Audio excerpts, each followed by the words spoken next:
1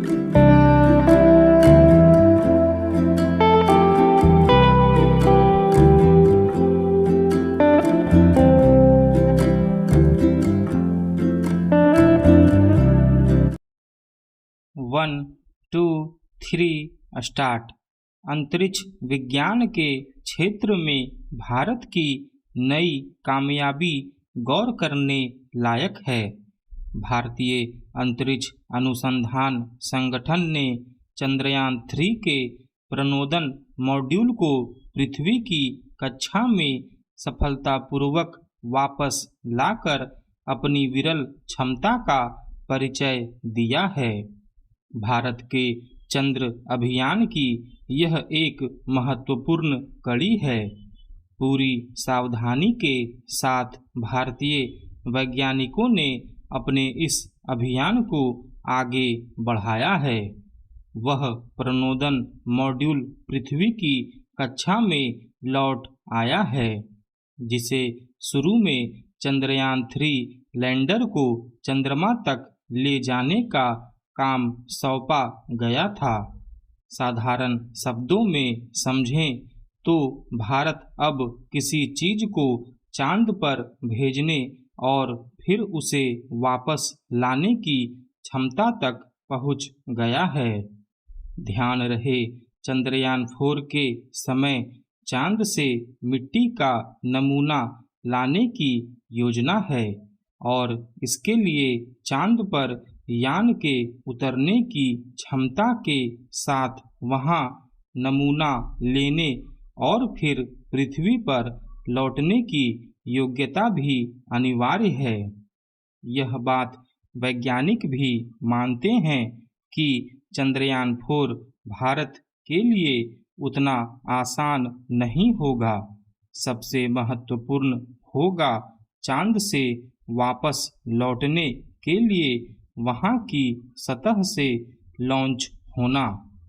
चांद पर यान किसी सामान्य विमान की तरह उतरते या उड़ते नहीं हैं, अतः वहां उतरने और फिर उड़ने की क्षमता महत्वपूर्ण है। चांद से उड़ने के बाद चांद की कक्षा में यान पहुंचता है और उसके बाद वह फिर एक तरह से लॉन्च होकर पृथ्वी की कक्षा में पहुंचता है। पृथ्वी की कक्षा से भी यान को लॉन्च होकर पृथ्वी पर उतरना होगा। इसके लिए यान से यान का अलग होना और फिर जुड़ने की क्षमता हासिल करना जरूरी है। इसरो के वैज्ञानिक इन तमाम प्रक्रियाओं में सफल उतरने के लिए दिलोजान से जुटे हैं। चंद्रयान-4 के तहत जिस विशेष यान को बनाने की तैयारी है, वह अगले साल के अंत तक तैयार हो जाएगा। चांद पर मानव को भेजने के अभियान में भारत को अभी समय लगेगा। हम अपने दम पर साल 2040 में ही चांद पर इंसान भेज पाएंगे।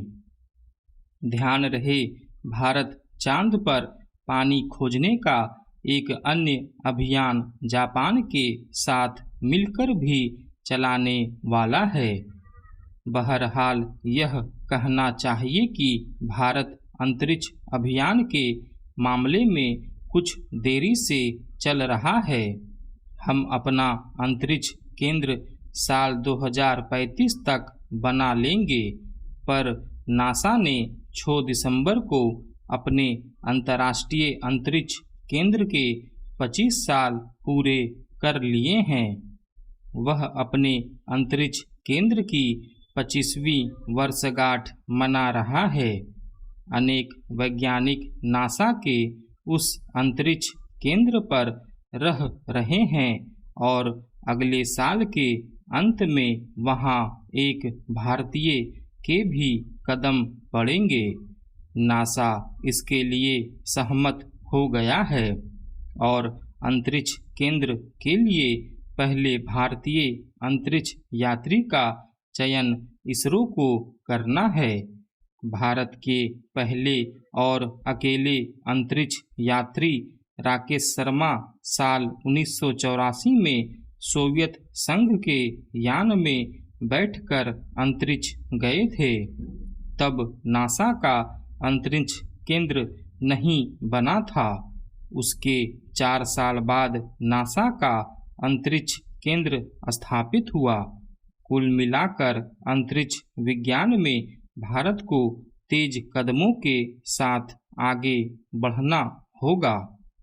इसरो के आकर्षण को बढ़ाना होगा ताकि भारतीय वैज्ञानिक नासा के बजाय इसरो में रहकर देश की सेवा कर सकें। इस बीच यह भी प्रासंगिक है कि नासा में सेवारत डॉक्टर अक्षता कृष्णमूर्ति मंगल ग्रह पर रोवर मिशन की कमान संभालने वाली पहली भारतीय नागरिक बन गई हैं। इसरो को ऐसे ही अनेक कुशल वैज्ञानिकों की जरूरत है और भारतीयों का भविष्य उज्जवल है। स्टॉप।